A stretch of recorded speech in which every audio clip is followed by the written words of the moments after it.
welcome to Quirky Queen's Journals. So, continuing the watercolour journey, and I thought that I would try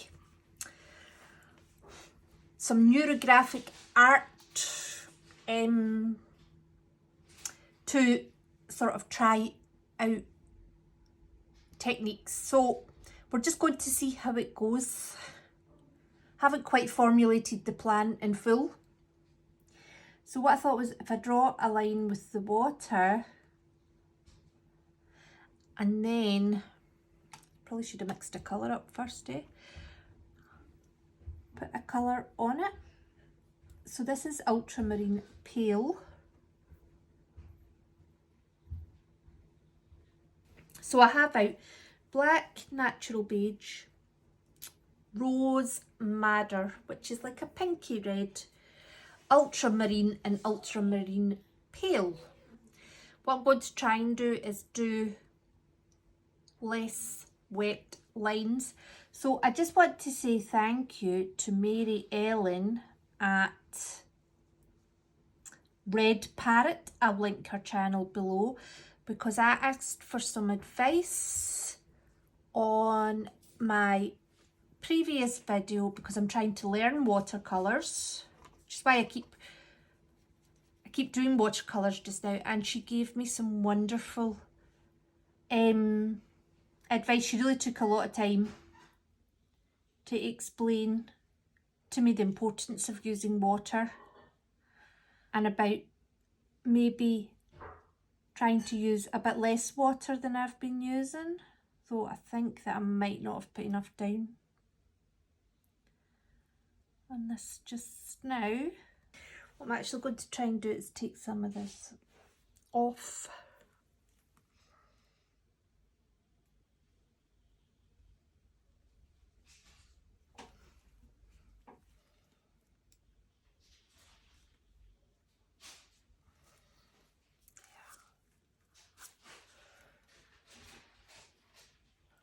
Just because that'll dry a bit faster if it's got less on it. I should say that Mary Ellen at the Red Parrot channel is a bit of a... she takes a very scientific approach to learning things. So she'd never used a jelly plate, and she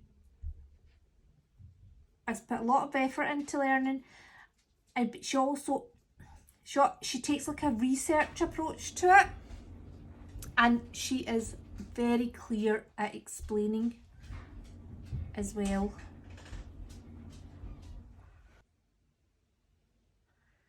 I love it when a bead of the paint catches in the water.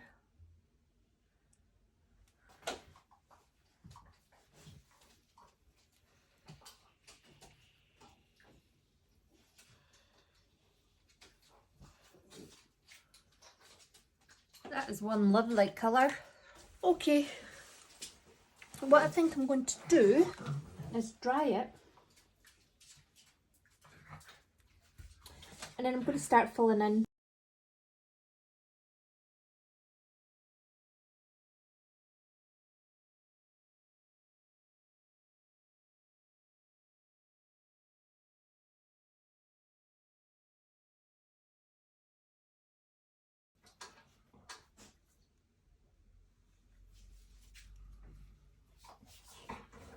Do you know, I think the watercolours make some lovely shades of grey.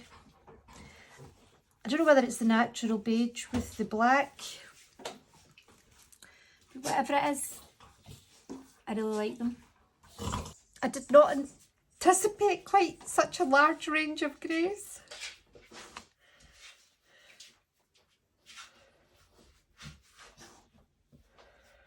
But here we are.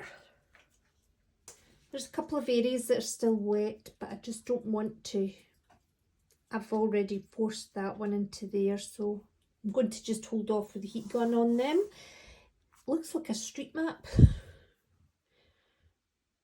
A very girly one. Okay, so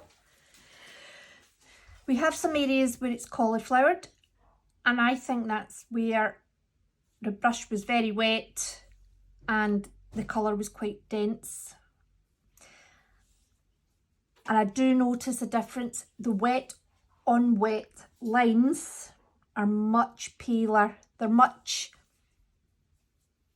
kind of more pleasing to look at, really. Whereas these are more like blocks of colour, the wet onto the dry. And that's very interesting to see that, like properly see it, because I know that the lines are wet on wet and the blocks are wet on dry. And because I did so many as well. So what I'm thinking of doing is I'm going to do some glazing of wet on wet. I don't know where to start. I'm going to start here. And I'm just going to do circles. Because at the end of the day, this isn't going to be a masterpiece. This is just practice.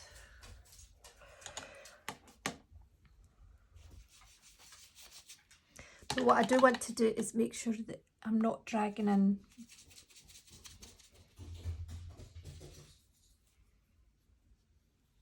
very thick colour.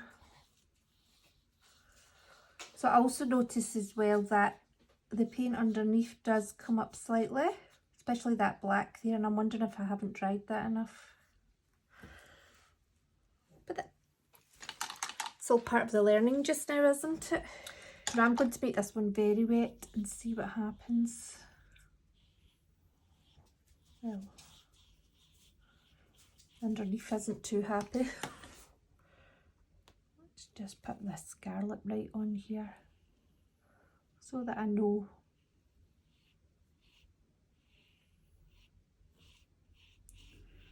So we made this one very wet.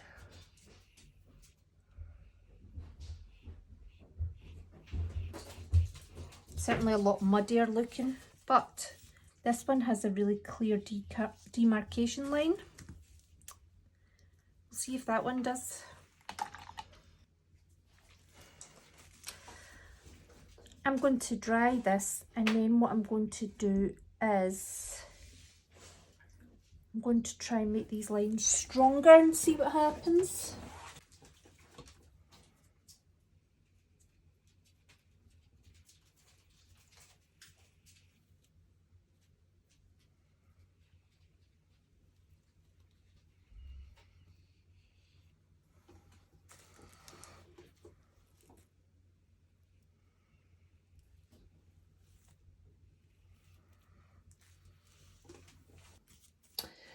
So I've started doing the neurographic lines on them. So I'll do a couple on camera and then I'll take it and do it off camera because it's not going to be a quick job. So you curve the corners. Now it's up to you if you want to do it when you're going round or you go back and do them all later on. I'll probably end up doing a mix, to be honest.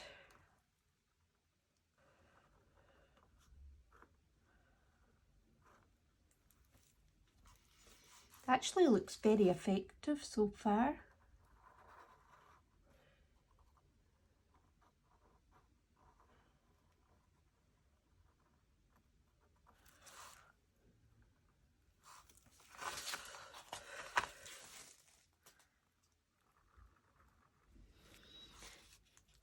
Okay, so I've done the neurographic lines. Sure there's one or two bits that I've maybe missed a corner, but you can see they've all got like curved diamond shapes in the corners. I really like that, but this is very pale. It's almost got a batik look to it, you know, that washed out look to it, which I really love because it does look like it's really in the background.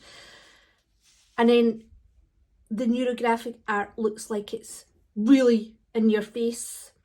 So I'm thinking about using some of the metallics to try and give a bit of art in between. And I think I thought about using stencils. Do you know, I'm going to try doing the rings that I'd put on because I wasn't entirely happy with them. So let's try and make a feature using the metallic paints. Right, let's try some of this. I'm trying to look, right, here's quite a bold one. Do you know, I'm thinking I should have left the masking tape on. Do you know, this is only experimental fun, so it's all good. So I have put the circles in. Now, I do think that it's helped bring it together more, but the black pen was fine, but I think going over and over and over it with the watercolour has moved it in some parts ever so slightly, or that could be the paint that was underneath. I am thinking of grabbing a stencil. So I've found this stencil, and I've chosen this just because it's probably the most similar to what's going on underneath with the sort of shapes that we've made.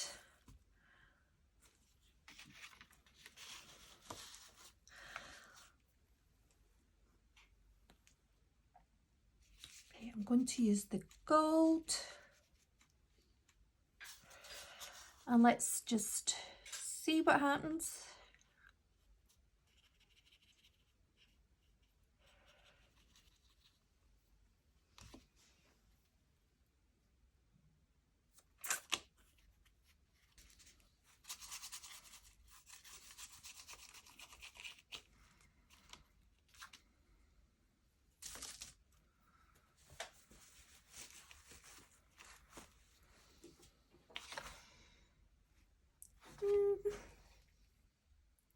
It doesn't really add anything, does it? It's hard to see. So I think that worked okay. So what I'm going to do now is I'm actually going to go back over the black lines. And just see how that's helped blend from the black down to the pale colours. That metallic paint is extremely determined to stay at the top of the picture. I have used my fine liner. I have used a Posca pen, also Mitsubishi actually. Interesting. And it's still coming through. Anyway, we've ended up with much thicker lines, but that's okay. It's lost some of its thinness and thickness, variety and thickness of lines. However, I think we're going to call it there. I really do like, you know, that batik washed out look that it's at the bottom. I'm not so keen on the metallics on top. However, I do feel it helps the neurographic lines blend more. It looks more like it's layers rather than one layer and then another layer over the top. Right, that sounds ridiculous. Do you know what I mean? It's more cohesive overall. So I'm just going to put a frame around this purely because of the black. I wouldn't normally, because that's what the masking tape was put down for.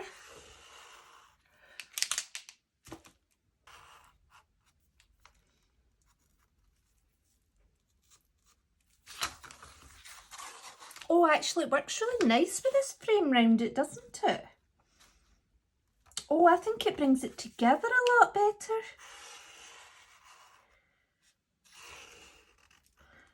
Interesting.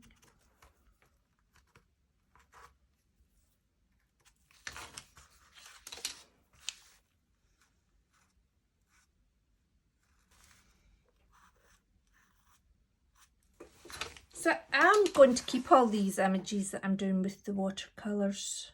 It's amazing, it just comes right. All that metallic paint just comes through. That's another good learning curve to know as well then. Use these metallic watercolours fairly sparingly. Anyway, I hope you enjoyed that. and I hope to see you soon. Take care.